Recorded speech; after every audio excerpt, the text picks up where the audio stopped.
public comments on our agenda, and I have a list of 2, 4, 6, 8, 10, 12 people that have signed up. And for this part of the agenda, that is general public comment for outside of either of the public hearings. So if someone has just general public comments that do not deal with the hearings. Okay, what are these markings in front of the names then? Is that? That has to do with your agenda and which public hearing they're here Okay. for. So do we not take that public comment before, or we do? What we do? Mr. Chairman, I think what she's trying to do is distinguish between, if there are any public comments that are not on agenda-related items, you can do that now. Okay. And then you can go back to your list for the public comments, I believe is what she's trying Okay. to say. Is that accurate, Ms. Phelps? Yes, thank you. So, as far as I can see, there is nothing outside of the public hearing, there's nothing on public comments that is not related to public hearing C 2001. Is there anybody that wishes to give public comment in general, not specifically related to any of the 2 public hearings that are on our agenda? If not, then do we, Mr. McGowan, do we just open the public comment? Close public comment, and Close. open the public hearing for item A. Okay, I would thank you. recommend. Thank you. So next we have so we closed public comment in general. Next on our agenda is new business, a public hearing for an appeal from staff decision. Mr. Cobb. Thank you, Mr. Chairman. The appeal from Mr. Reese regarding a violation sent back in March, they have asked that be continued once more. We have met with himself, the other property owners, as well as his attorney, and we're working on getting him permitted through the new food truck standards.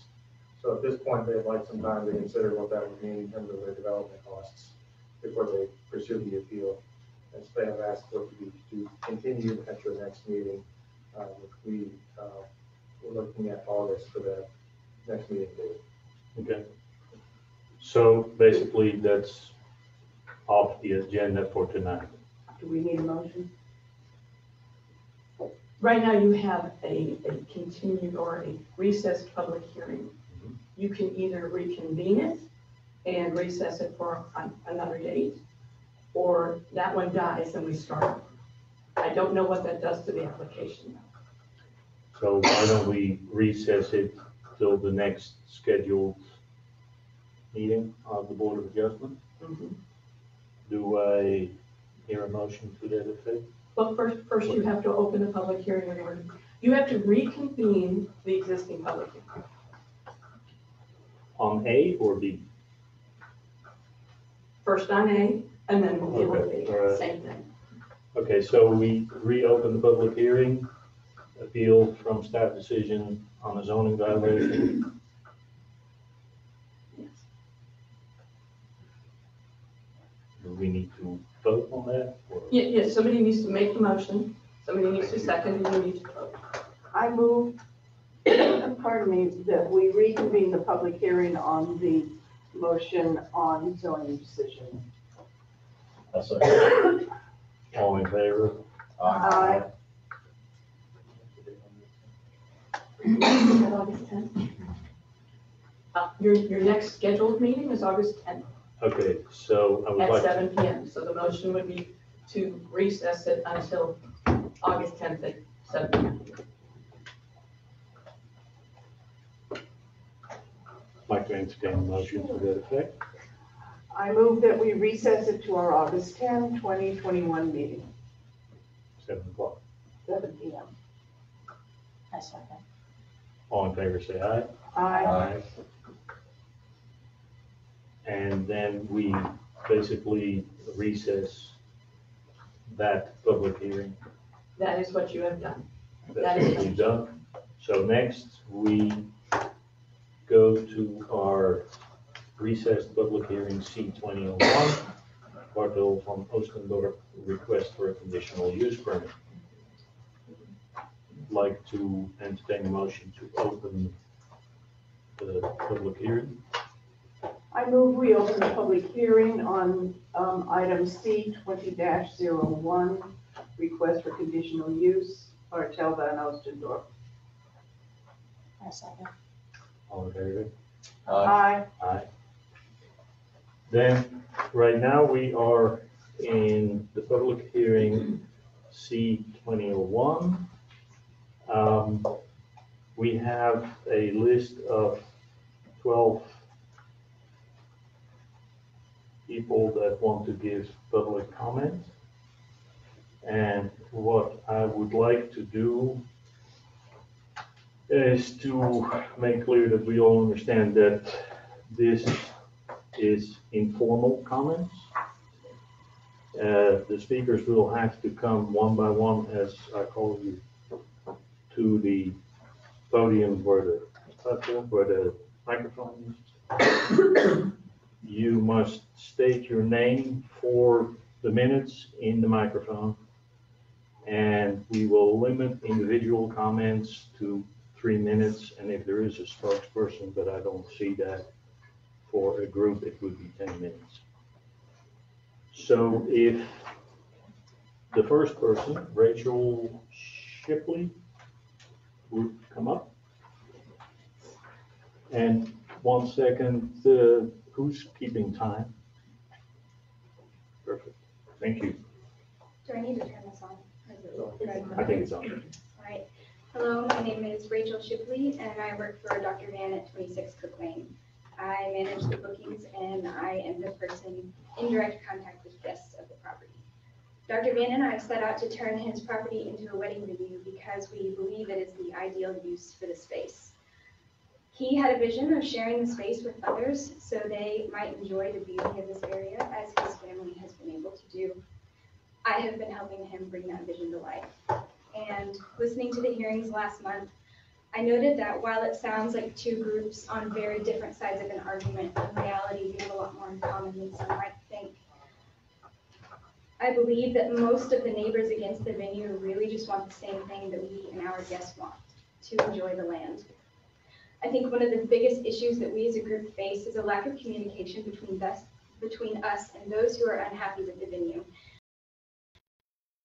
Emails. The farm has never looked as good as it does now, and I consider our view of the potential venue and landscape beyond invaluable to my health and my peace of mind. Hearing people enjoying and celebrating will only enhance it further. I believe that those in opposition to the venue are not in the majority. Since opening our doors in spring of 2020, the house on the property has been occupied for over 170 nights. The small handful of noise complaints we have received in comparison are not a reflection of the majority of respectful celebrations we have hosted. The guests of Dr. Van's property are excited to experience the natural beauty of this area. When they stay with us, they eat at Mills River restaurants. They enjoy drinks and live music at Mills River breweries, and they contribute to the growing prosperity and vitality of this town. Dr. Van has been a great neighbor over the years, and I have witnessed his consideration, his respect, and his generosity towards others. I know that he will continue to be a good neighbor throughout this new endeavor, if you would just please give him a chance. Thank you. Thank you. You're at the end of your 3 minutes. Next on the list is Mr. Jeff Moore. And just, if you hear that sound, that's Yes, sir. the end of the 3 minutes. And I would like to be request that I be considered for standing because I am a neighbor. I am within about 200 feet of the property, maybe 300 feet. The sound directly impacts my property, and it is my opinion. I'm a civil engineer. I'm not an acoustical engineer, so I won't say that. I won't argue with that evidence, but I do believe that the sound would also impact my property values. And If anyone would want to look at my property to purchase it, I would not show the property during one of the events because I'm afraid that would impact my property values. But is that something separately that I would ask for my 3 minutes for standing and be considered by the board? Right I would now, not like to take time from my statement for that. right now, it's only public comments, and it's not. I cannot be granted standing, okay. Is it okay if I start my time now, or is it already running? It's already. I'll just say every other word then. I'm used to saying that. This is not my first public hearing like this. I've had the honor to work with Mr. Stevens, and first time to get to be President, Mr. Dawn. I'm very impressed with both. One thing that does concern me, I'm not necessarily in opposition to the project. I have not had the privilege of meeting the doctor yet. We have been neighbors for some few years, but we just things happen. People are busy and privacy, et cetera. But I would like to ask if there's been evidence presented about sight distance from Cook Lane onto Banner Farm Road. That would be a concern. I do remember evidence or a statement that there would be some flagging of traffic to help with those concerns. And I would like to point out that it's an NCDOT roadway, Banner Farm Road, and one must go through procedures to flag traffic, et cetera, et cetera. I would also like to discuss noise, not as an acoustic engineer, but as someone who I'd just like to consider. We don't have background music playing in here during this meeting because it would intrude upon what we're trying to do. I don't have a soundtrack playing tonight as I'm speaking because it would take away from what I'm trying to do. Noise music is not just decibels, sound pressures. It's also the intrusion. And my request, one of the things that would concern me is, is there a way to have music being played with the doors closed to the barn? To me, that would be anytime, not just after 10 o'clock. When I go out on my porch, it's not after 10 o'clock because I'm over half 100 years old. And I don't sit out late at night. I've either got work to do, et cetera. Additionally, I would say that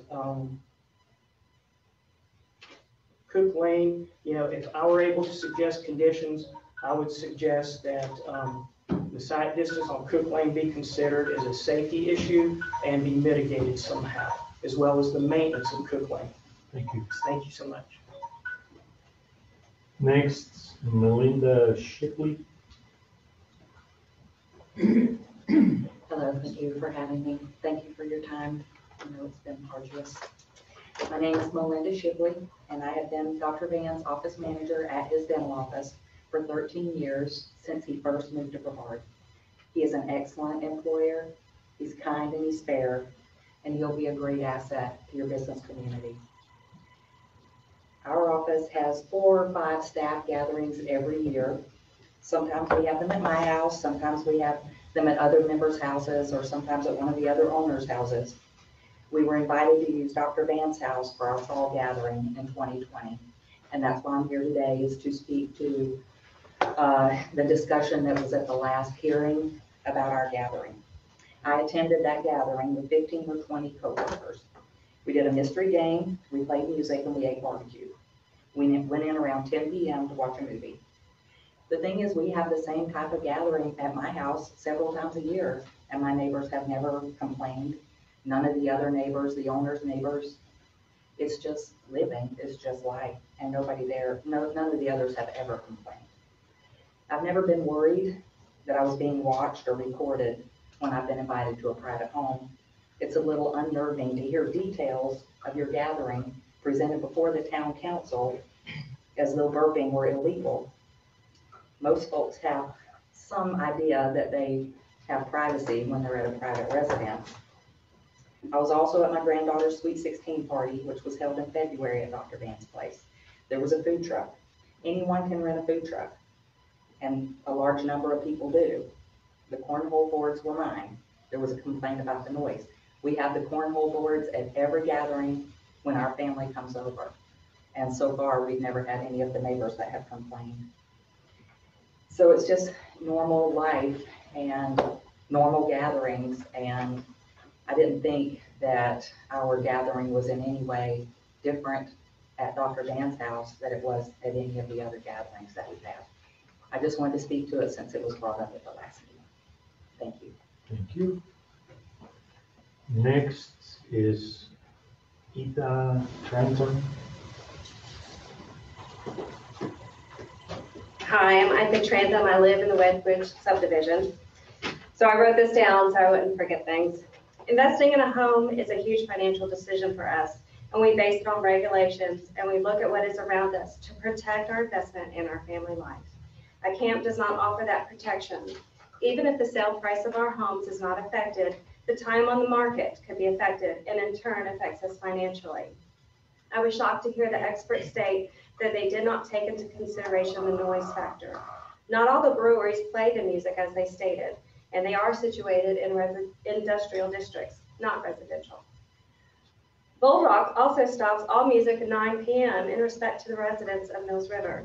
Even if the barn doors are shut at 10 p.m., are the people required to be shut up inside as well? I have been an event coordinator for over 11 years, and I assure you that private events are more like herding cats, and you never know what's going to happen. My house is situated next to Schoolhouse Road, and the activities at Cook Lane sound like they're right next door. You can even understand conversations, not to mention the loud music and loud conversations, and screaming. And thus far, these have been just vacationers and renters. I cannot even fathom if there was more than a few dozen people. We have called the police several times to no avail and feel unheard. To be awakened at night to screaming and fireworks is very scary, to say the least, and nobody likes to be terrified in their own home like we have been. It seems hard for me to believe that over the course of 11 days that no readings could have been secured at night. One of the worst nights was just a boom box at the back of the house, so I fear what the future would bring if this passed. For instance, the elementary school has an outdoor party 1 to 2 times a year, and it's during the day, and you know it's only going to last a few hours. You can hear the lyrics clearly from Bull Rock, but you don't hear the people, which are oftentimes the worst offenders. I am more than happy to play a video clip of the music at Bull Rock just last week from my house, and a clip from the school at their last party, which best represents the sound of a DJ in close proximity, as would be the case at Cook Lane. We are zoned MR30 and are expected to do our part to maintain a quiet and safe neighborhood, and thus wish our direct MR neighbors would also do their part to maintain our quiet and safe neighborhood. All this being said, I just want to enjoy my home inside and out, and not to be scared and awoken at night, not knowing what is going on across the way. Thank you. Thank you. Joanne or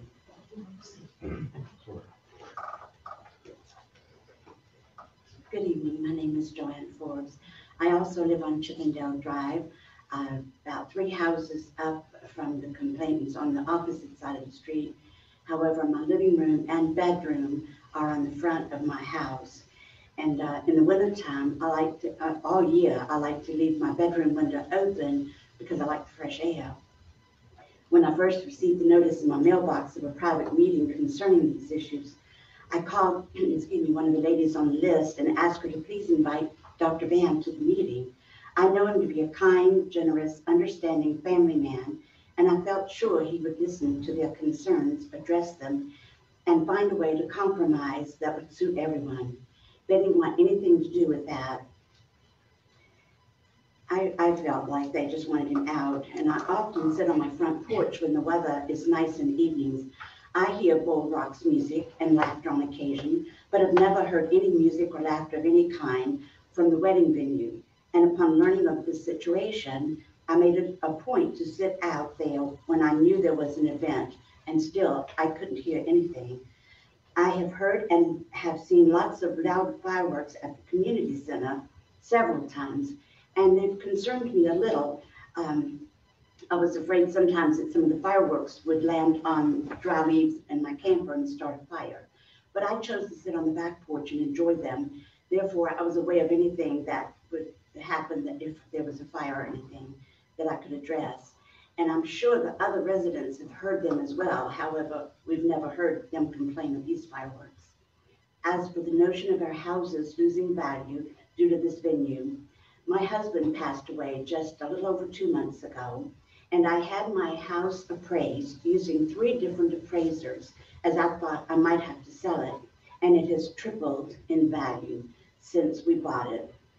I think Dr. Van has addressed these concerns and offered to do things such as build a large wooden fence and leaning trees and security during these events, which would, in my mind, eliminate any problems that the residents have.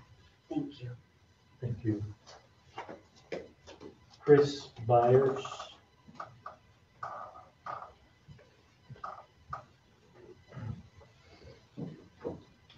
My name is Chris Byers. My wife and I reside at 130 Schoolhouse Road. We have approximately 650 linear feet of property line that borders the 26 Cook Lane property. My main comments today, I've got 2 on basically pertaining to the health and safety of the residents and the traveling public come through. I'm going to reiterate what Mr. Moore said about sight distance. I'll get to that in a minute, but I do have a question. I wonder if this is going to be in part of the thought process in approving this is EPA requirements, dust control. I noticed there's 68 parking spaces on this plan and 150, 200 guests. My guess 75 to 100 vehicles. Where is the overflow parking going to be? When you throw in septic system for 150 people, repair area, where's that going to be? And what kind of disturbance is it going to be? The events I've been to, there's been a lot of dust. 150, 100 cars coming in at one time, leaving at one time. Question is, how is the dust going to be handled? Same with Cook Lane. A portion of Cook Lane, per his map, is a dirt road with residents on it. That's one concern I have. Second concern is the egress and ingress off of Cook Lane, where Cook Lane comes into Banner Farm. I ran the numbers, and if you run the formula, it's 380 feet is the safe sight distance, stopping sight distance for 45-mile-an-hour speed zone. If you look in table 3-1 in the highway capacity manual, it says 400 feet. The measured sight distance from that line curve that Mr. Moore talked about is 130 feet. So you're going to have 75 to 80, 100 cars coming and going out of a place where there's no sight distance whatsoever as far as stopping sight distance. So my question there is, how is that going to come into play with approving this conditional use permit as well? Well, Thank you. Wes Shipley. Hello, and thank you. I'm going to read an email this evening, council members and people of Mills River. I think the venue is precisely the type of land use we should look for in developing. It takes advantage of the rural charm that we have enjoyed for so long.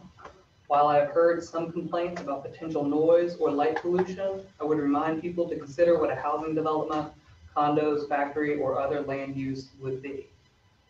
What happens to the venue is not only crucial for the families living near or next to the property, but it is also of interest to the general desires of Mills River, shown by the comprehensive plan feedback. Looking at slide 14 from Making Mills River Comprehensive Plan, titled Goals, Prioritized Based on Feedback, protect and enhance the rural and small town character of Mills River, promote preservation of agriculture and natural lands while respecting property rights, manage growth and invest in Mills River to promote land stewardship. And this is from Bob Geck, a fellow neighbor from the Wedgewood development. I will say, my name is Wes Shipley. I've known Dr. Van for 13 years, and Bridget was my wife. I've known her for 7. Everything they do with a complete thoroughness, and if given the chance, they would do an excellent job with this project. I know that change is hard and Mills River is changing. It is changing. Dr. Van is an excellent employer. The venue brings jobs to the area. I've lived here for a long time. I remember 2008 and I don't want to go back to those conditions. I do think that Mills River needs to grow. And I think that there are some pains in that process, but I think it's an important process. Thank you. Thank you. Connie Babcock?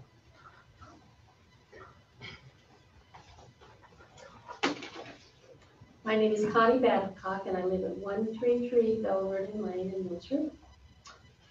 My thoughts about this for a while, but decided to speak today because I read in the paper about the berm and tree hedge could be planted between the farm, and it would be discussed today, and the neighbors used as a sound shield.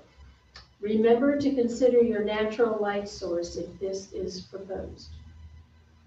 Trees can be a blessing or a curse, and especially a curse when planted carelessly. The backyard of my home in Mills River faces south, provides a perfect sunny place for a vegetable garden, and provides light and heat to my home in the winter.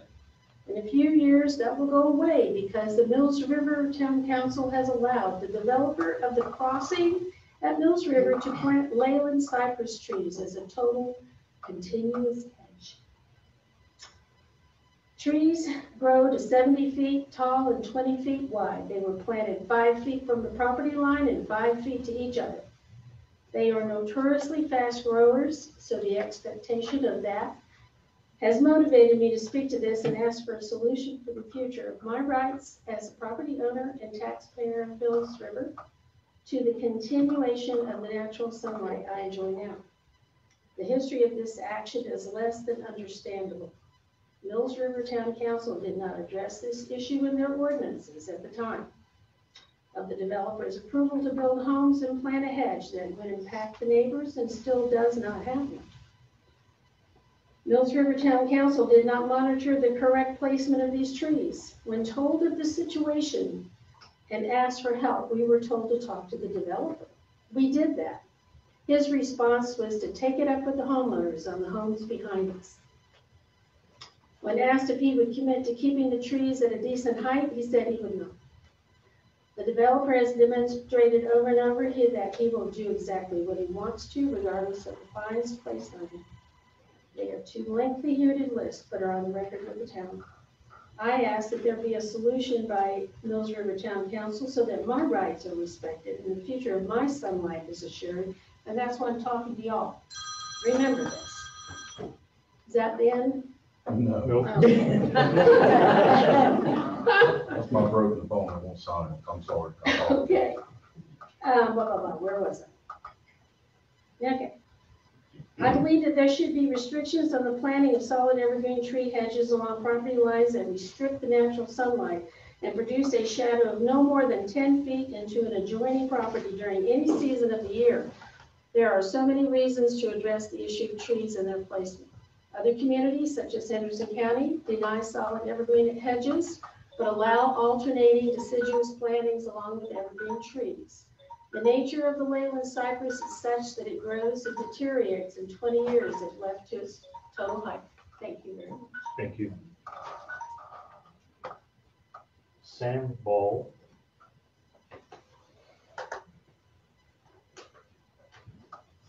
I'm Sam Ball. I own 50 acres right across from Barton's establishment. I've seen his house. I've been to his dentist office. I see what he's done to the land. The land all around looks great. I know everybody might not be happy with it, and I don't think he's be happy with nothing.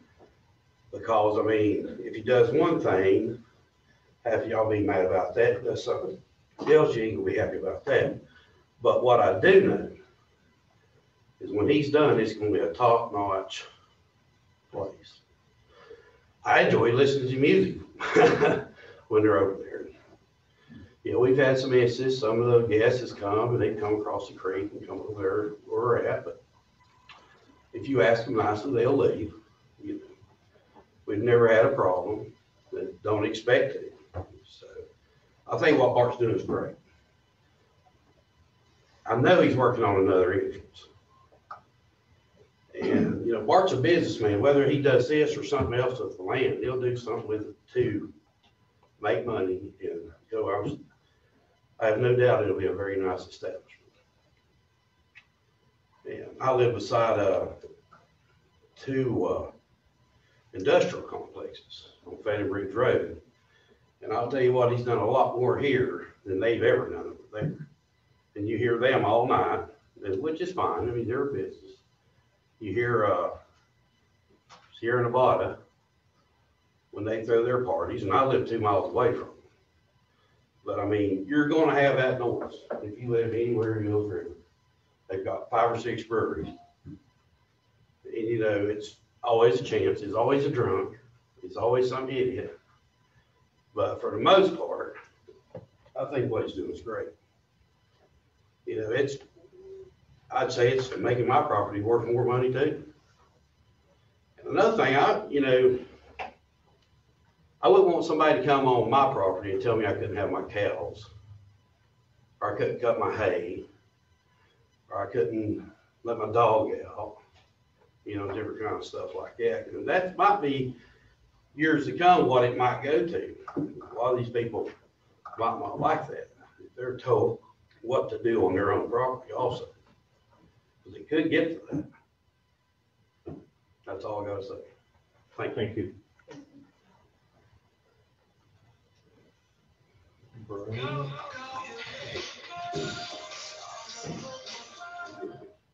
Mr. Boyle? That's me. Put you up here. Hey, so I'm Brandon Boyle. I'm been real good friends with the Van family for 13 years. I'm also his essentially personal licensed contractor.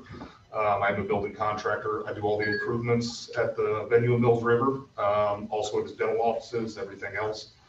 I'm also the man responsible for the incident on February 5th, which we did not go against anything that was in the permit that was issued, as stated. 9:59, it was my daughter's sweet 16th birthday party. Walked in, unplugged the speaker, told everybody it's time to go, because it is, I do know that the noise ordinance is 10 p.m. So on that note, what I will say is Dr. Van is a very good man. If you have a problem, he is more than willing. The doors are always open on the property. One of us is always there if you want to talk about things, discuss things. We'll work with anybody to make sure that the property meets, you know, the standards that people want. Obviously, you know, there is no 100% ground that everybody's going to come to, but we can always meet in the middle. I will tell you in talk with the trees. So I am in contact. My landscaper, Courtney Cheek of CMC Landscaping, is ordering 120 evergreen trees that will be planted across that 1,427 feet across the entire back.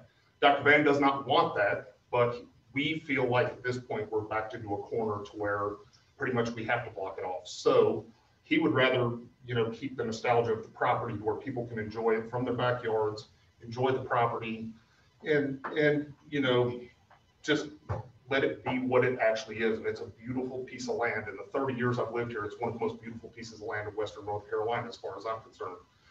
So, but that is in the works. There is also a fence in the works, you know, to keep people that y'all are worried about going on your property. The other thing I will say is I'm not against building a development in there. Obviously, as a building contractor, to make me a lot of money down the road. But one of the big things is traffic.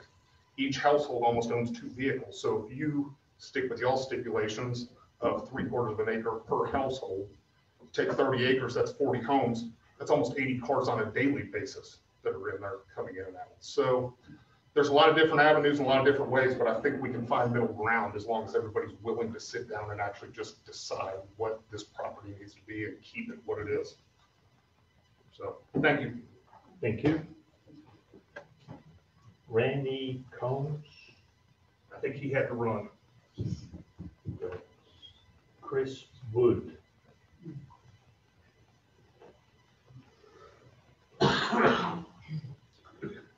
My name is Chris Wood. I live at 126 Schoolhouse Road. We are directly adjacent to the property.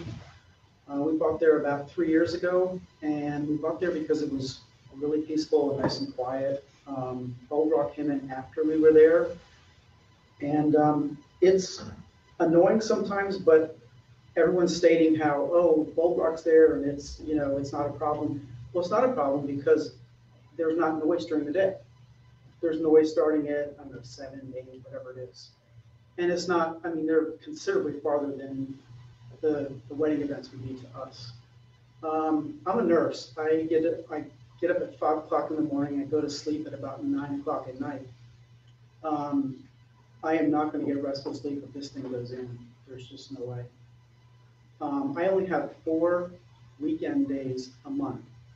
I have to work every other weekend. So I think somebody else mentioned the birthday party the school had. I thought it was the event center, but it was actually the elementary school. And you could hear everything. You could hear the PA system, and these were not drunken partygoers. I mean, these were little kids having a birthday party. And it wasn't extremely annoying, but, you know, on your 2 days off, it's, you know, it's not what you want to hear. So my concern is that our peace and quiet is we're not going to have it anymore if this thing goes in. So that's what I have to say. Thank you. All right, we have come to the end of our public comment. And next is. I have some emailed comments, if you don't mind. I do not mind at all. The first one, if I might clarify with Mr. Shipley, I have an email from Bob Gatch. Were you speaking for him or were you speaking for yourself? For him, that was probably the same email. That was Yeah, for that's him? for Reed. Yep. All right. I will make note that you spoke for him. All right. So then I have one from, it's got an initial K, Shipina. I live on property directly adjacent to the Mills River venue. While I'm unable to make it to the hearing tonight, I wanted to let you know I have not experienced any issues with noise or otherwise since they began hosting guests/events. The owners are gracious neighbors and responsive to any issues regarding upkeep of the property line. I'm truly grateful that the owners are preserving the integrity of a beautiful classic Mills River property instead of selling out to a developer. It provides a lovely pastoral view to most of its neighbors, the kind that many longtime Mills River residents moved here to enjoy. Thanks for your time. The other one I have is from Mary Gant. Dear ladies and gentlemen of Mills River, my family has lived on property adjacent to the venue property for 31 years. I respect and appreciate efforts to address this matter legally. However, I strongly support the Bartle Van Oostendorf family's positive improvements and plans for a wedding venue. It has never been more beautiful than it is right now. My concerns have been about how it all came about for this piece of land and other beautiful tracts in our area in the first place. Feels like the venue plan and other plans for properties in our town are just going to happen, no matter how the people who live here feel about it. Like it's a done deal and all opposition can be circumvented. The wants and expectations of how it goes when a for-profit concern wants to develop is expected from them, but is not what we want from the people who work in this building. You are our voices at the times where we are not there to speak. You are our buffer from those who want to come, build, make money, and leave ugliness where there once was beauty. Let us know which you didn't when this began, and we will gather together to do our part.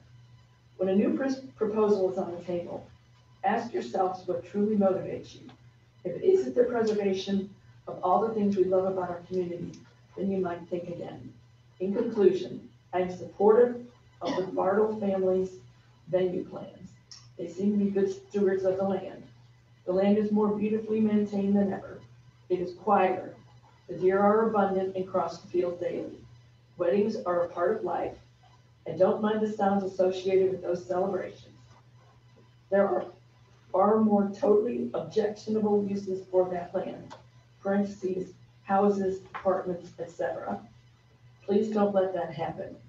I feel they are open to hearing our concerns and providing contact info to report guest policy infractions. I think we can make this work for all concerned. Sincerely, Mary Gant. Thank you. So that concludes then all our public comments. And if I'm correct, we now have a preliminary discussion where we can still ask for input. Is that correct? You do, you could ask for instance, maybe a brief, like, comment on the clock summary from the representatives for both sides, if you feel like they'll assist your discussions. That's entirely. Okay.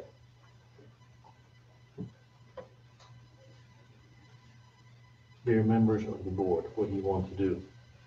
I have a couple questions. Specifically for each side. I have one for each. Who do you have the first question for? Okay. To the applicant. As far as alcohol, these folks, I'm assuming, these parties are bringing in their own alcohol, and that's how this is being done. Yeah. Yes, please. I've actually never drank alcohol in my life, so I'm not really for that sort of thing. So I would not be providing alcohol at all.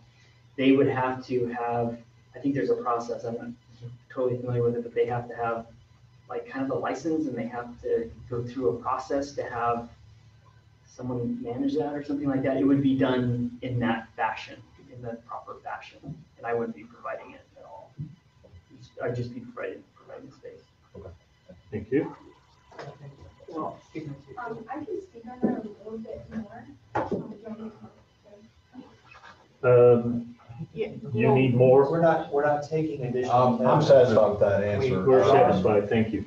Yeah. According to the rules, the board is allowed to ask questions of the applicant and both sides in order to clarify anything during the proceeding.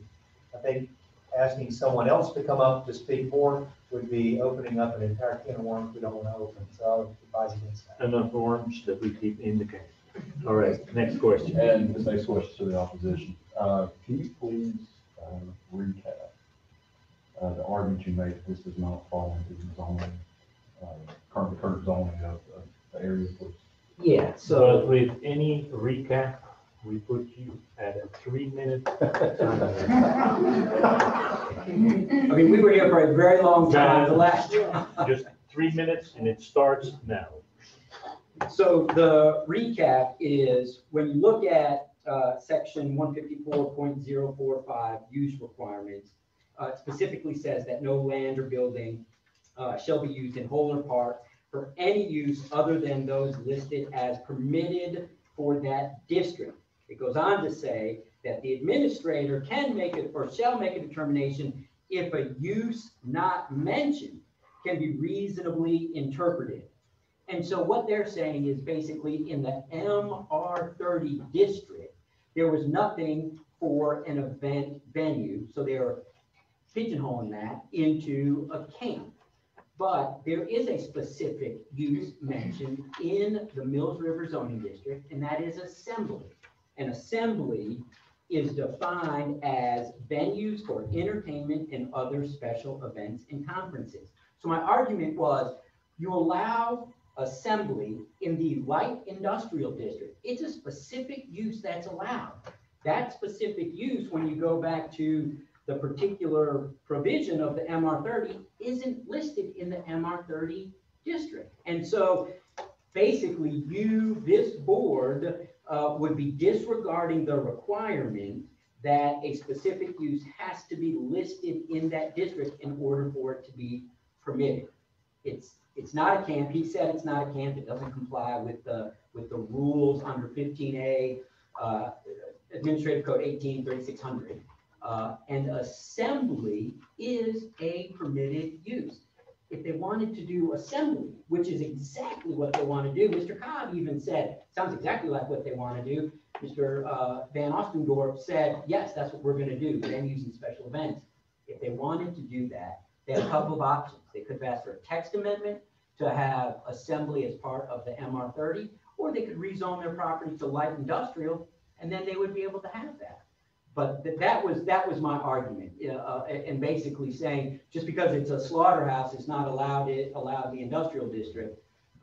You can't change its name to food processing facility. Thank you. Mr. Chairman, may I respond to that? No, thank you. I mean, I have a whole argument on that. We only ask questions and that's it. Any other questions? No. I have a question for our town manager. Are there specific rules for fencing or basically any kind of partition you put up along your property? There are standards for buffers when they call for specific projects like a major subdivision, for example. There are standards for a designated buffer between the neighboring properties. The standards for fences, there are no specific construction standards for fences, but fences can be used as part of that buffer to help block the neighbors from one another. Okay, but there is no maximum height or On fences,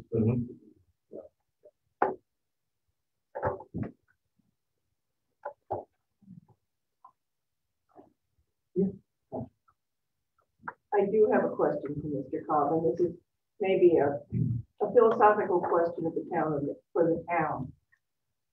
What is basically the town's position on spot zoning? there is no adopted position of the town of spot zoning. Spot zoning is legal in North Carolina, it's on a reasonable basis for justification. The town has no formal position on that, though. It's considered on a case-by-case basis. Okay. That answers my question. Any other questions whereby we would like to ask witnesses? One more. The opposition, to be fair, did quote something the applicant said. I would like to hear from the applicant on the zoning issue. Thank you, Mr. McGowan. I appreciate that. And if I may approach Mr. Chairman, just to hand out, this is a copy of the ordinance that you quoted. After you handed out the papers, you have 3 minutes. Okay.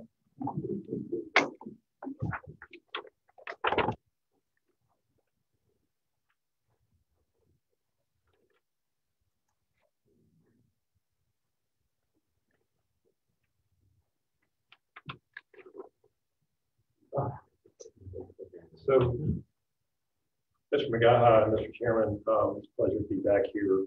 So what Mr. Golden quoted to you was 154.045. So within the districts indicated on the official zoning map, no building or land shall be used, and no building shall be erected or altered, which is intended or designed to be used in the whole or in part for any other use other than those listed as permitted for that district. However, the part I've highlighted, the administrator, which in this case is Daniel Cobb, shall make a determination if a use not mentioned can be reasonably interpreted to fit into a use category where similar uses are described. It does not say a use not defined, but a use not mentioned. This use is admittedly not mentioned in the residential MR30 district, which I've shown you. However, in addition to single-family dwellings, churches are allowed. Churches, members of the board, include opportunities for worship, opportunities for gathering, opportunities for weddings and events. That's a use by right. As a conditional use, parks, camps, tennis and racket clubs and golf courses, bed and breakfast inns, nonprofit, civic, and cultural buildings, including auditoriums and theaters. Civic and cultural buildings, including auditoriums and theaters, would absolutely be allowed to have events exactly like those described in the assembly definition. Camps could have events and be loud and boisterous and kids running around. We heard from one speaker who's concerned about the noise during the day. You better believe you would have noise during the day with a summer camp. Bed and breakfast inns regularly have events and gatherings all over Western North Carolina. So Mr. Cobb, when confronted with the question of, is this permissible in the residential zoning district, he used his professional judgment and he reasonably interpreted it to fit into this category, because when you consider all of the available uses, it is reasonable to say this would be permitted. So I think I appreciate the opportunity to answer that question. I have, if I may just hand it out, I won't even speak to it, but I have a proposed order that largely dovetails the order that was entered following the last hearing. It has what we consider to be a correct, fair summary of the evidence, and would provide you, I think, a good guideline to follow if you were inclined to grant this application for conditional use permit. It speaks to not only the two primary standards, but also the special use standards and the commitments that my client is willing to make as a consideration of the order of the application. That's part of the answer to your question, that's factored. But it's, I would just object to picking up the order for the board to consider even before you've made your decision, to look at it from a one-sided slanted view following the last order, which admittedly was taken up to Superior Court and brought back down. I think that's to be clear, if I may be heard on that, I contacted Mr. Goldman yesterday. I alerted the town's attorney and I said, Mr. Goldman, I will prepare a proposed order. I would encourage you to prepare a proposed order. It's quite common. Judge McKellar will tell you it is quite common for lawyers to prepare alternate proposed orders. He could have done that. Thank you. Oh, I did do that, but I'm not offering up until it was asked for. Thank you. Let's hold that one. And are there any other questions for witnesses that have been sworn in?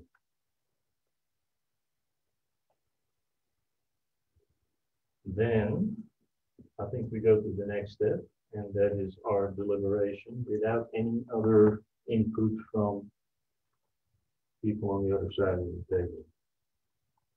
Go ahead.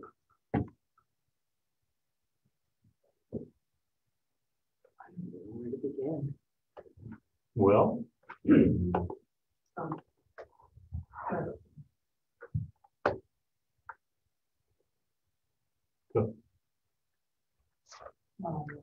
yeah. All right. For me, this entire thing hinges on the zoning. For this, and while we have zoning for a purpose, and I'd much rather see this than how I'm from here. I used to play on this property in this area as a child. And while each of these things may individually be allowed, we do have, you put them together for the purpose of making money, I do believe that, which is not allowed by this thing. That's where I'm at.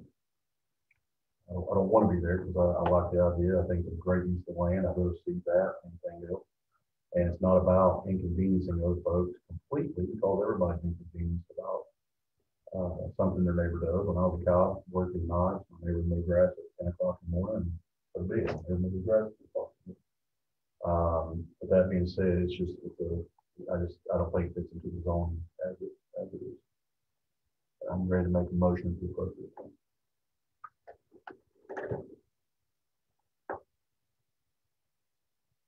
Okay, I just see it from both people's sides, and that's the real problem.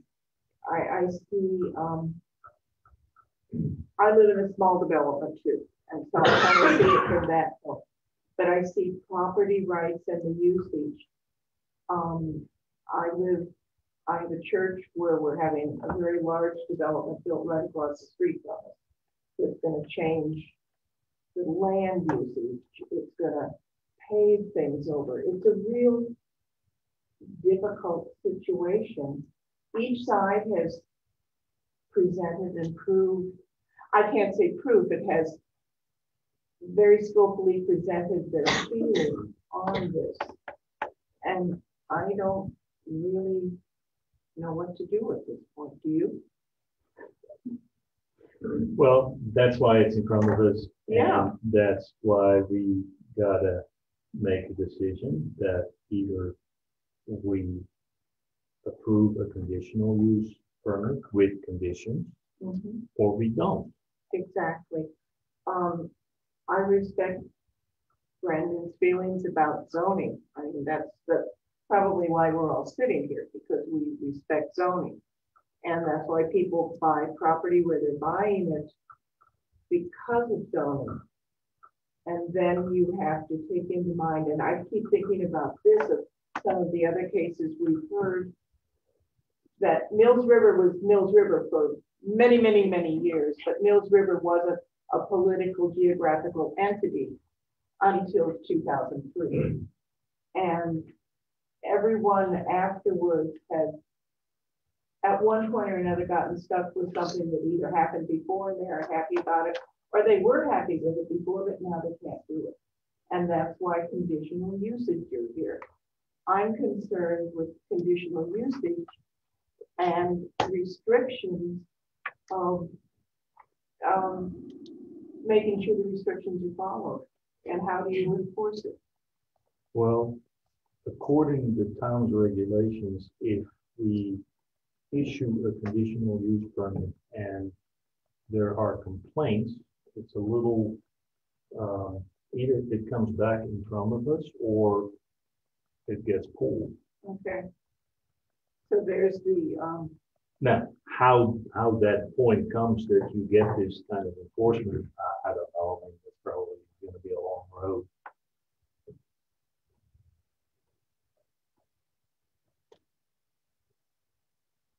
Heidi.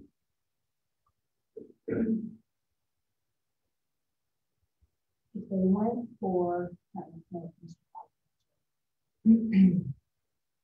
we denied it and they went for the zoning change, it was granted. Is there any difference in that happening versus us giving a conditional use? I think that if we give a conditional use, we pretty much define what can be done. If we deny it and there would be a change in zoning, Which goes in front of council or plan or whatever, then there's lots of other things that can happen.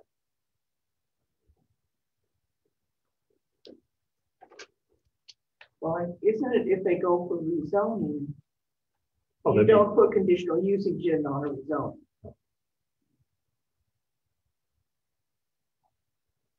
So we're back. We have the mind-boggling responsibility to decide if this is, I don't know exactly the terminology and I don't have it in front of me, but there's beautiful terminology that we got to make sure it's covered.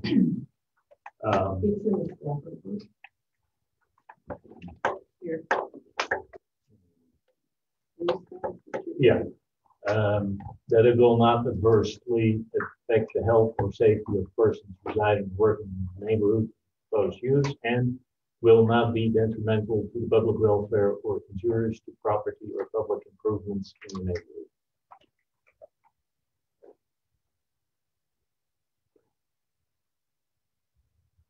That's what we got to do.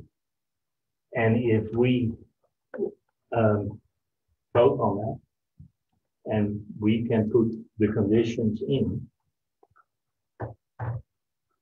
I don't think that's the end of the story. That may be the beginning of the story, but then at least our decision is clear and the applicant has a clear answer.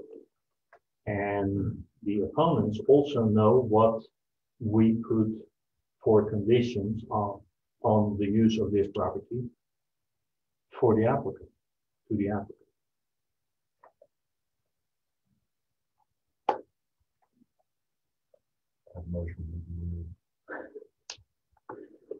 I want to get a little bit more discussion, to be very honest. Because I want to get a feel if it makes sense for us to discuss what conditions.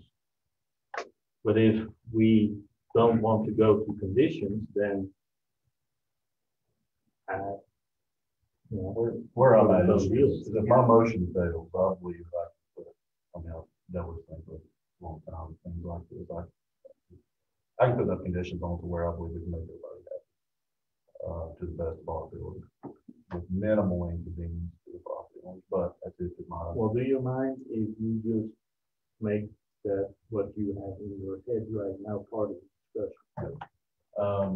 The first thing, along with what they've already talked about, as far as let's address first the issue of the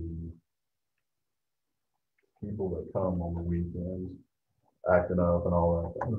My proposal on that would be, again, with if we get to where we are actually putting conditions on this thing, they would have to hire law enforcement officers to work from 6 to midnight, 6 p.m. to midnight, for any advances on the property, or whatever is earlier. If the event ends before midnight, whatever earlier, if the event ends early, would be my first condition. As far as the music, I think they're reasonable. I believe it's reasonable. What they've already discussed as far as during normal hours of up to a certain point, so they can have the doors open, then at a certain point close the doors. Whatever time y'all think that may be. They, of course, on the website, they must have a number that everybody can call to report any violations of our conditions. To first give the owner of the property a chance to go and remedy the situation. Or, of course, they can call law enforcement. One thing that's important to note for the folks if this conditional use permit goes forward, anytime you call law enforcement, there is what's called a CAD call generated, where it shows that you all called law enforcement out. So even if they don't issue a citation for a noise ordinance violation or anything like that, there is still a record of it can be brought back to police court. Another condition would be, and I feel I don't know what the number would be, if there's a certain number, this has to come back in front of us if it doesn't work. If the conditions that we put in place don't work, this has to come back in front of us. It can't be ignored.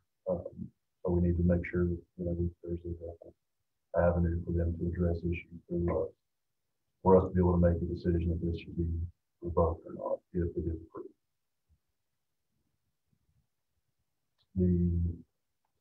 Well, that could be a time limit to see how many problems there are within. Well, my fear is, if we say we'll give it a year, my fear is that everybody will call in and complain on it. That way we have it documented. I don't know if that's necessarily a fair way to do it. I don't know a fair way to do it. I think Mr. Cobb does a good job of knowing when it's time to bring it in front of us. And I know some of y'all complain about that, but it's not easy to balance. Everybody has rights to the property. He has a right to use the property. They have a right to use their property. And weighing that is not easy all the time. So we definitely need to hear it if it's not. The trees on the back, we definitely need a barrier on the back. Y'all want to make that a fence or a tree line or both. A tree line would really obstruct view of the beautiful property for the neighbors. I don't know if that's a better scenario or not. The noise folks said that it would limit the noise a little bit, but not enough I don't think it really make a difference. I don't see that a fence would either. The thing with the trees, and I recall a couple of the property owners from last month have a different grade with the land. So while the trees, I live in a one-story house, trees are gonna work for me. Someone else doesn't or is up, the trees might not. And then you have the issue that the lady from the other area of Mills River brought about trees grow. I have a question for council. As part of this, there's just more than we can figure out of the trees and stuff here. That needs to be a discussion. Can we put in as a condition that they enter into mediation and work those things out? I just said not something we can work out, and that needs to be a conversation. Well, I tell you, I don't believe that you can. I think it has to be an up or a down. Now, Okay. if it is left open, for instance, there might. Was it better we leave it open and let them figure it out? I would suggest that it would be better to. I would guess that, there we go. I would guess that it would be better to,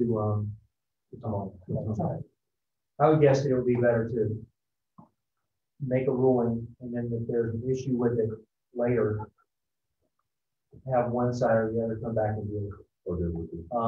Because otherwise you're trying to force a mediation on, frankly, disparate parties. I don't think you can. We don't have, there's not a group. Every person who spoke at the last hearing had a different outlook from a different location and a different procedure. So who do you mediate with? You mediate with everybody? Is everybody going to be on the same level?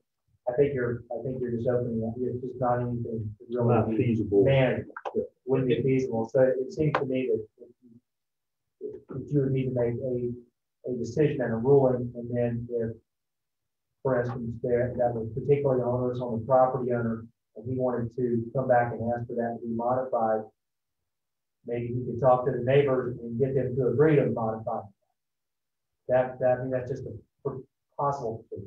It's always better to make a ruling and then let it be decided. Well, there was language in the last order that spoke to this very concern. Well, we do not consider the last order, and really, I don't want to get input with all respect at this time. But couldn't we? No, I don't want to get. No, I don't want to get on that either. I think we're in deliberation time for the board, and if they need an answer to a specific question, they can ask for it. I don't think they're asking for that. No. No. So why don't you continue to deliberate? You've asked my advice. My advice is make a decision. Make it clear. And make it clear, and then go from there. My recommendation would be that they go up with a tree line of some sort with a fence. Well, I was thinking even a tree/fence line not to exceed 18 feet or something like that. Because, yeah. Sue is writing constantly, don't worry. We got law enforcement on site, music obviously shutting down at a certain time, closed doors, a phone number for complaints clearly, published, and some kind of a barrier consisting of fence, trees, combinations thereof to limit access, sound, and light. Do we want to address parking? Go ahead. Do we put a limit on the number of vehicles that we allow on the property? What are y'all proposing, and I'm asking this to the applicant, as far as how many vehicles y'all think you can handle the parking here? So in the prior order, what Dr. Van agreed to was a cap of 150 persons with 70 parking spaces. That was in the order. What we're asking for is we're asking for up to 200 guests, same number of parking spaces, 70. Or comments about that. the entry road to come in, and the fact that it was not paved. And I don't remember, so someone will have to refresh my memory, but I thought it was very narrow road. We even, but I heard some discussion about someone having to. I think they have staff on scene to direct traffic to the internet. Yeah. Effectively. Well, you know, they're not, I don't know how to say this without sounding condescending, but they're not dumb people. And they have people that they want to keep relatively happy. So they're probably going to try to avoid a traffic jam. And isn't a lot of this going to be helped perhaps with hiring outside knowledgeable people to do this? I have a question for Mr. Collins. If you ask the question. Do we have a person with the town that has the authority to issue town ordinance violation? Yeah.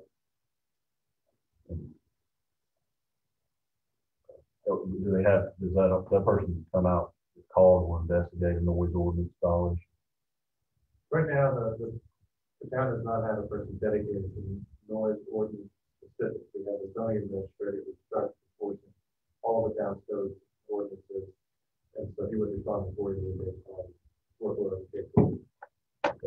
In my understanding, the county officer do not have the jurisdiction to issue city ordinance violation for the town administrator. That's a pending answer. We're working with that with the sheriff's office right now. I'm sorry, good. What other conditions? Would be that if that complaint would be investigated by our zoning officer and with proper witness information. Does that have to be? I don't know if that needs to be said. I don't think so. No, because that's what's going to happen. Should happen. Our police responding, didn't I just read Henderson County?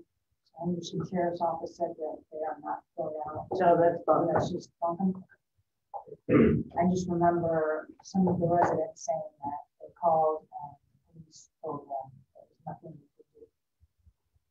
Well, I think it's more of what conditions do we want to put on there. Then the next thing, of course, could be is when the conditions are not upheld. Right, but there's an no issue. one's going to be for the town to go out at 10 o'clock at night if there's music playing and the residents call and complain, and if the sheriff responds and says there's nothing that we can do. No, there's nothing that they can do at that time besides basically recording the complaint, and then we would get that back. Then the ordinance officer, zoning officer can investigate what the death is, using death is. I think that's a little bit where the town is going through its growing spurts with, adding in noise ordinance, which we never had, now we do. That takes a little bit. So the next, of course, I mean, we shouldn't have to say this, but of course, then you have to comply with all town noise ordinances. That's not a condition. I have no problem personally with the 70 cars, 200 feet. I would be concerned more with the number of vehicles, and if they're holding the vehicles. At 70? Yeah, at 70, I don't see a problem. I think it's the number of people less other than the noise generated. The cars are more important. Issue, Heidi? Yes, I mean, I know if it was at my house and I lived on a one-lane road and all of a sudden at 5 o'clock or whatever time, there's 70 cars trying to get in and I want to get in, or 70 cars at 10 o'clock at night, and it's a one-lane road, I would have an issue. But of course you do that. Is one follow up on that.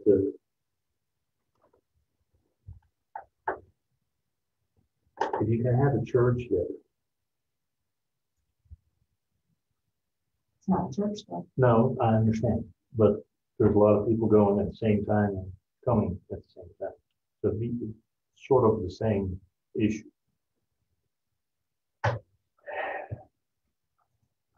I think there's also other opportunities for access to the property, which I'm sure if there's a problem that could be considered, we can make that part of the condition.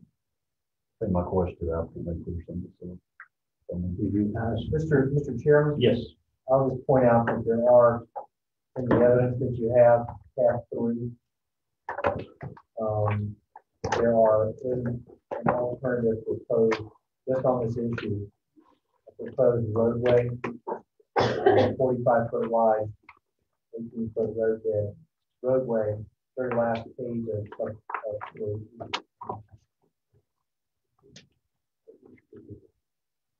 Yep, thank you. That's not, yeah, that's probably not before. But I just point that out for your consideration, that is an evidence before you as a, you know, that doesn't, just FYI, you don't approve necessarily roadways over, you don't even know property.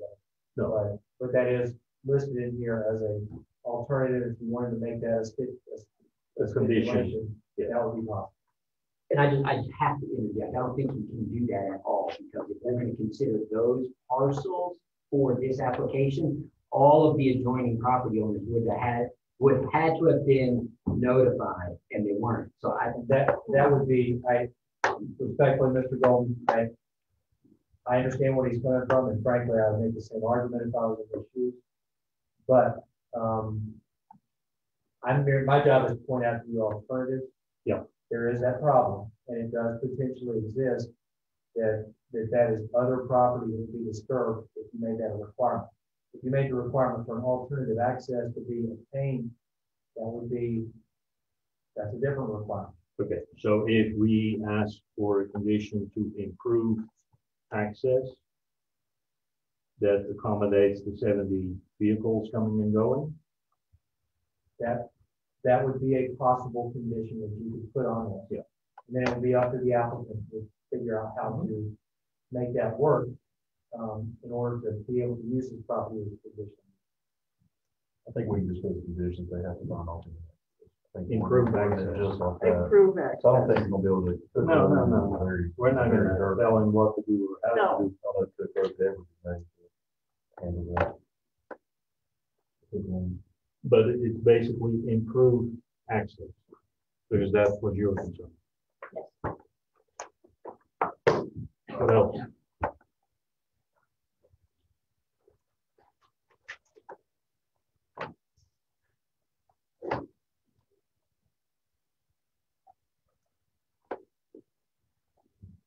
You can just back a food truck in anywhere in Mills River. I thought there was a problem on 191 with those food trucks. It's a private property. I'll I get a food truck at my house. Cool. Why don't you come over? I will. Bring it on.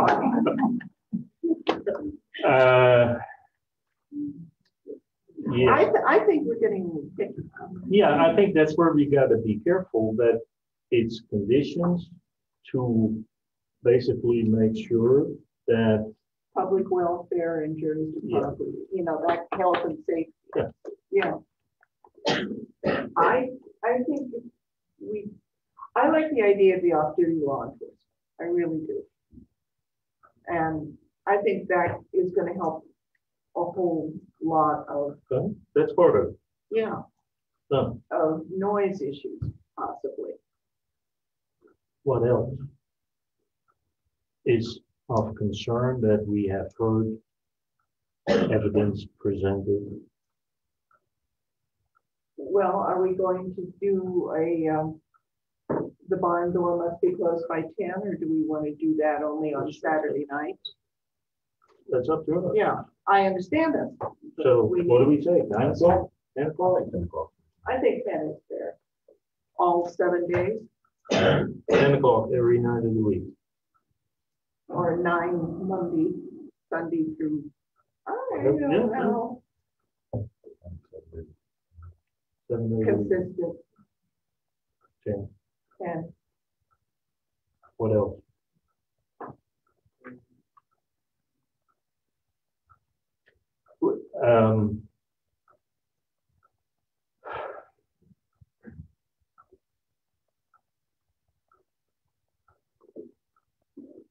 Do we have to get into, buggies and motorized skelters and all that kind of stuff. We Well- don't want that. I've heard several comments about being scared to death by fireworks. We already just say statute. With the exception of the noise making. Any firework that leaves the ground.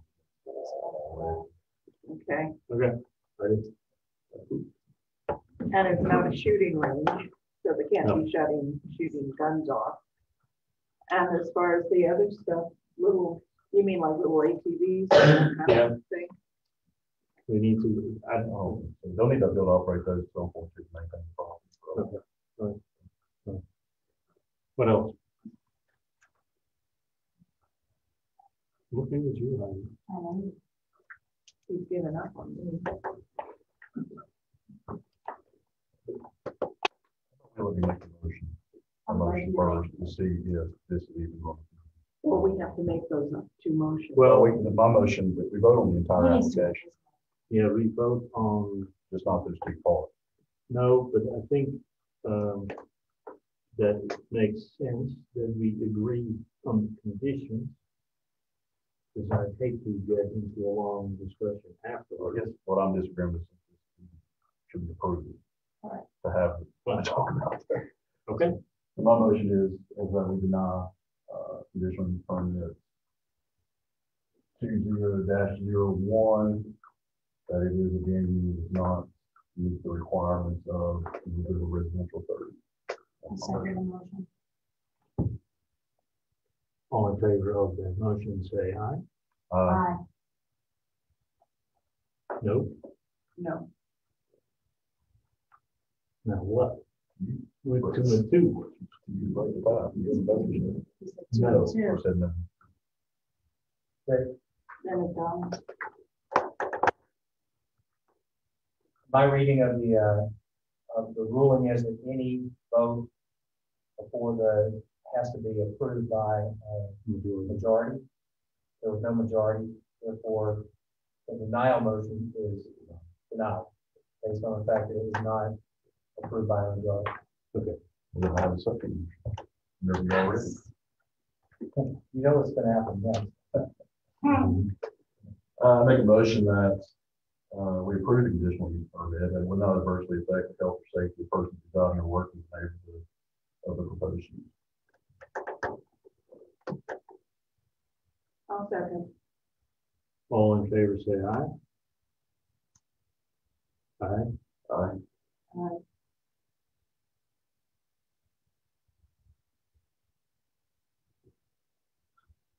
Can you, I can speak. No. okay. That's, We still have to make a motion too if we want to approve it overall. We're just making a motion now if it doesn't violate these two criteria. yeah, Not that we are going to vote in favor, but I We believe that if have it does. 3 in favor and 1 against. So, carry it. Is that what we need to have? It's 3-1.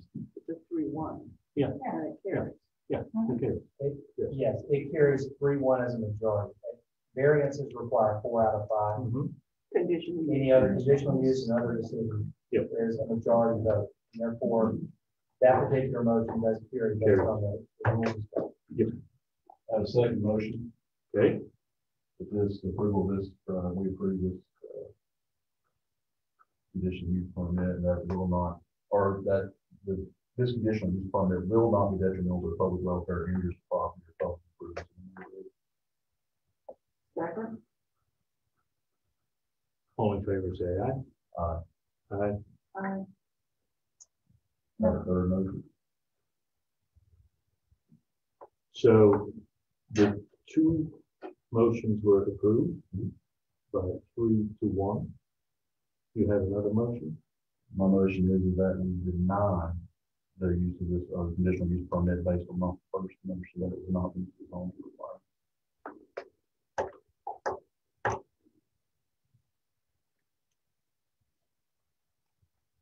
I'll second. All in favor? Aye. Nope. No. So that won't pay. It's approved by me, correct.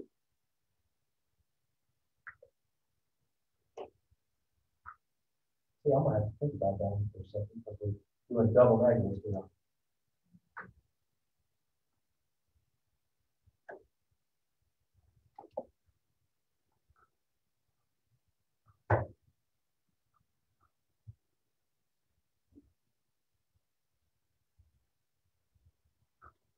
I think that motion would have to be denied.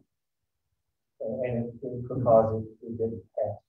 I'll just remind you that a conditional use permit cannot be approved without a majority vote of the Buncombe County Board of Adjustment. Okay? So there has not been a motion to approve the application with any conditions or anything at all. Okay. That has not been done.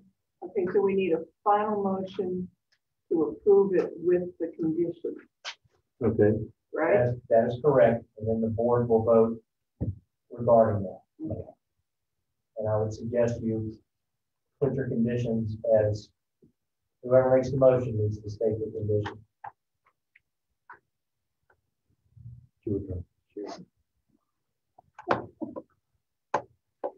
Ms. Powell, just a clarification on my motion, the two for the conditions that we have to meet, that it doesn't damage property. I think I phrased it wrong. I didn't mean to say was approved. I meant to say that I don't believe that as proposed in the conditional use permit that it violates either one of those two findings. That makes sense. Just for clarification. The way I heard it was, if you're looking at number 2, yeah, that your motion was to approve that it is not detrimental to the public. I believe that is. And number 1 was the same. Yeah. Right. And then my That it was not that adversely affected. That it was positive. Okay, yes. I think that was clear. Go ahead.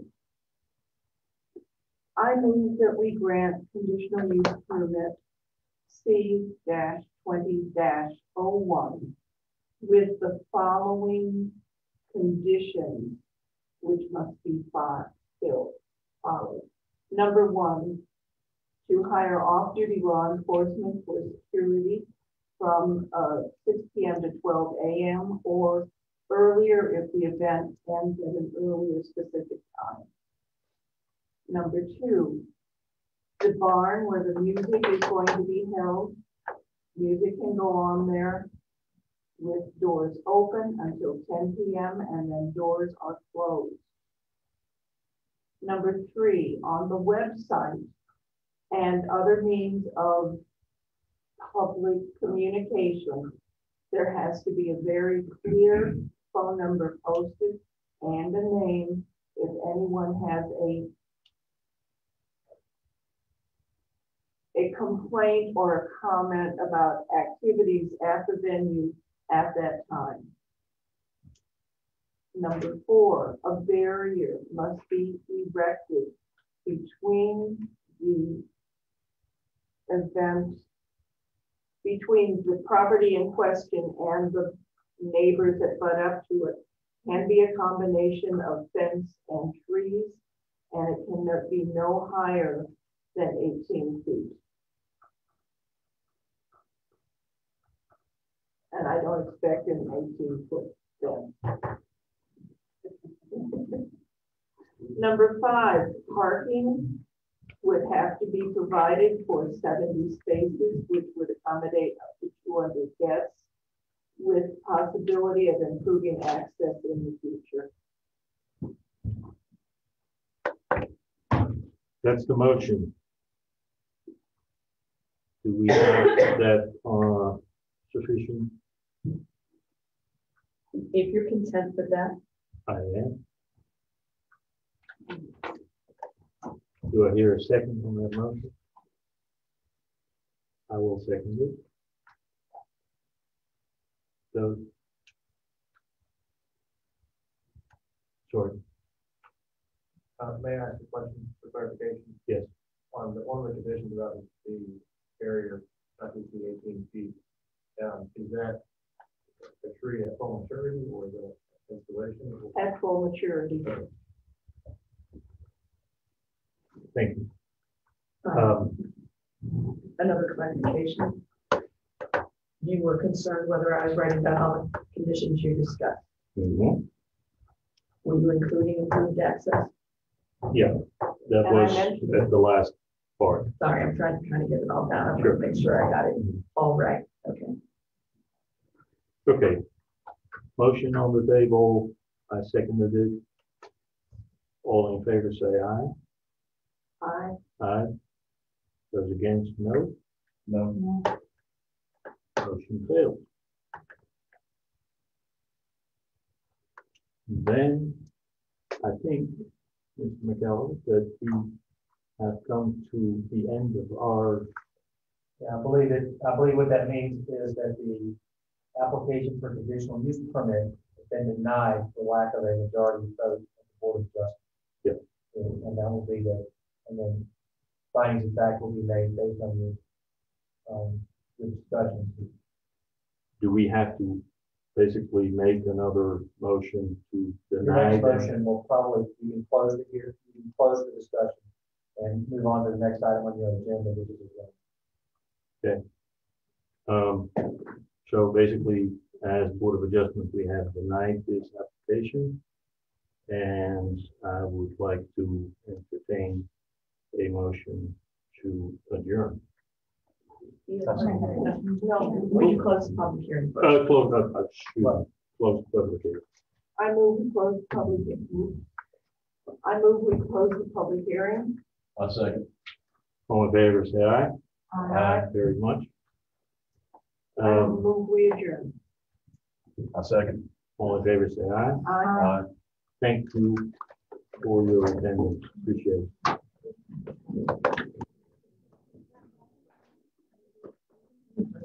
I guess I said, I had a little problem between the two, because I was going to that problem.